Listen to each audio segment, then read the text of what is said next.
You only drank in the wintertime. We Oh, never yeah. had it in the summer. I had it in the summer. I used to drink it in the winter. When I used to go clubbing in the summer, I had it. But yeah, it's a winter, like, remember. Winter thing with the brown paper bag. That's what I remember. Mm-hmm. And the streetwear, my streetwear. We used to call it the skirt. Yes. Yeah. Yes. So all I had was my black army coat. Everybody had it in green. Some people had it in black. But I had the black one.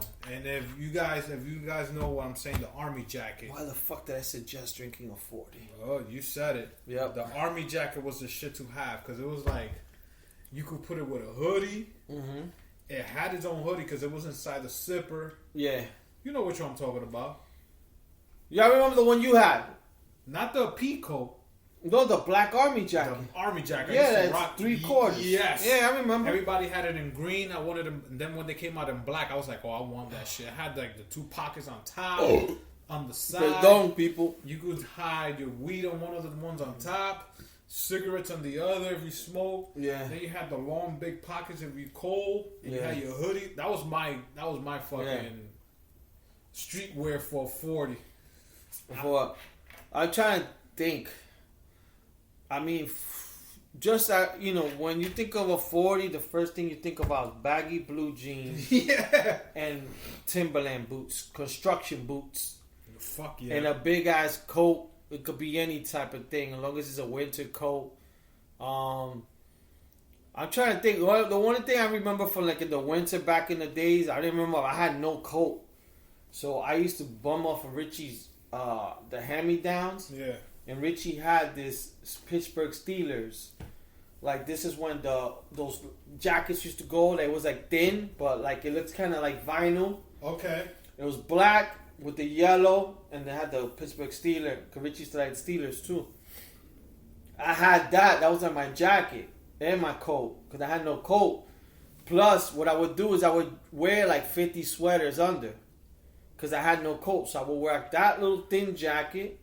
And then rock mass sweaters. So that's the only thing I remember. Just rocking mass sweaters. Shit. Like 2 sweaters under. Like a thick and then like a hoodie with that jacket. And then whatever jeans.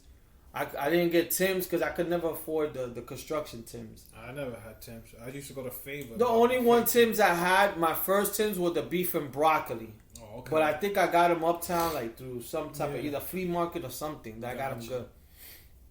But yeah, that's the one thing. Going back to the weekend, but yeah, so we went to Bonfire. The one cool thing was after Bonfire, I was starving. I was the whole night. I was like, I'm fucking hungry. And when we came out, I was just kind of joking, but half-ass joking, because I was asking, I think you and your girl, is it chimney trucks? Before we went there. Yeah. And then, like, when I come out, I saw Albert, yo, that's a chimney. That's a truck right there. I saw a light, but I didn't think they had that in Jersey. Yeah, I didn't think so either. And then we just drive. Yo, lo and behold, we made that left. It was a chimney truck. That shit was like the Angels. This truck was making all the money because everybody was How was your sandwich, by the way? I only ate half, and that's because I wanted to go to bed. Yeah. But it was good. Yeah. But the next day, with a chimney, you always going to be taking a shit. Yeah. So, I took no lie, like 3 shits. But that chimney going down was great. It was like fucking heaven. Because I haven't had a chimney in a long time. So, me and my girl had totones with like carne de rey and some other thing. Yeah. That shit was banging. It was good. We were dogging it. I bet. I remember the funny thing that we were talking about going to New York. Because I think we were talking about, let's go to New York. Before that. Or before we went to Bonfire. Yeah. We were thinking of going to Karokee. But before we got into Bonfire. Talk about that accident that happened. Oh my God! When we were driving, then the people behind me. Yes, sir. We were in Route 80. I was in the express lane, heading to Patterson. This dude, right when the express lane ended, he was on the right side of my car. It was a Jeep, a SUV. I guess this person was trying to cut in to the left lanes to get the express one, but somebody behind me didn't let him do it, or he mistimed it. And when I look back, you hear tires go like squeal, like. Yeah. And I tell everybody, yo, look back. This car did a 360 spin and hit the wall on my left. And I was like, no, there's no way. I think this car's going to flip. And then I keep looking, and the car's like shaking on the wall. I was like, oh my God, I'm glad I was going way ahead of all these cars. Because the cars behind me, I think they did the emergency stops. Because they saw the car spinning. So hopefully everything or everybody in that car was okay. People don't drive and drink. Or if you don't know how to drive, please drive the speed limit, because if you can't handle a big car, man, don't go so crazy, man. That shit was insane. Yeah, I saw the tail end of it. Like, we looked back when Albert like mentioned it, and that shit was crazy. We just see like a fucking Jeep all on the wall. That shit stopped. Like traffic. Yeah. Like all the cars stopped. That's how bad it was. I was way ahead of it. Lucky, if not, we would have been stuck in that traffic. Oh yeah. I don't know if anybody got hurt, but I didn't hear no cars crashing. All I could see in my rearview mirror is that car spinning. It felt like I was playing Mario Kart when you leave a banana peel on the floor, and I keep like Crash driving. Bandicoot. Yeah, I leave the banana peel and I'm driving away, and then the car starts spinning, and they're like, "Oh, you lost the lead." So yeah, man, that Saturday night was fucking actually fun. Like Lee says, Sunday was just football day, and then everything else from there.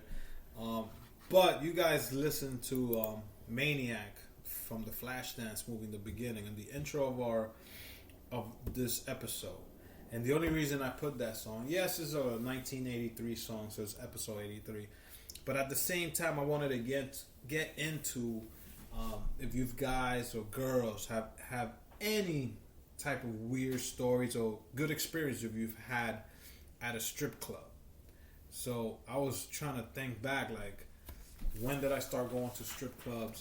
I rarely go to strip clubs. I just go like when you hear the guys, yo, you want to go? Damn, he's down in this fucking 42 like it's Gatorade, bro. I'm not even on that level yet. I don't think I'm gonna finish this, man. I think you gotta finish it. This guy last week said, "Yo, I'll finish it." I don't know about you. I'm feeling nice already, bro. I'm feeling nice too. But we gotta finish this. I think this will be the first episode I'll throw up. All right. Well, I'll fucking we'll get the pail. We'll get the throw up crew. I was thinking about the strip club memories. As I can remember, my earliest ages, I think I was like around 16, 17, around the 18. There was one place that everybody talked about growing up, that it was in the Bronx, and it was called the Wedge. I know everybody knows about this place growing up, because it was not grimy, but it was like where you could see everything. You could see the titties, you could see the fucking vajayjay out. It was like dirty, and I always heard these stories. I was like, nah, man, it can't be this dirty. And lo and behold, this fucking strip club, it was like a little hole in the wall, mad grimy, and you could actually take the dollars and stick it in the girl's vagina, man. Oh, the Wedge on the Bronx. Yeah, you ever went there? I went there once. With my boy Alex. I went there twice and I never went back. I was like, yeah, this place. I went there once with my boy Alex. He used to go to strip clubs, and he's like, "Yo, come." And then this guy's an idiot, like, to show off. He had his he was a correction officer at the time, so we went there, but he was carrying his gun, so he had to put it like in a lock or something.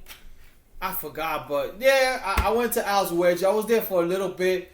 Like, I just found a place because I never really been there, and then like I wasn't like used to the strip club thing, and I was broke. So, if I remember correctly, I don't know if it's Al's Wedge or maybe it's another one with an S in the Bronx. I know there was no cover charge. The only thing I remember was like they had us sitting down, and then like the girls would come up to us. I didn't have money for lap dance. I was broke, so he was like kind of treating, but I'm like.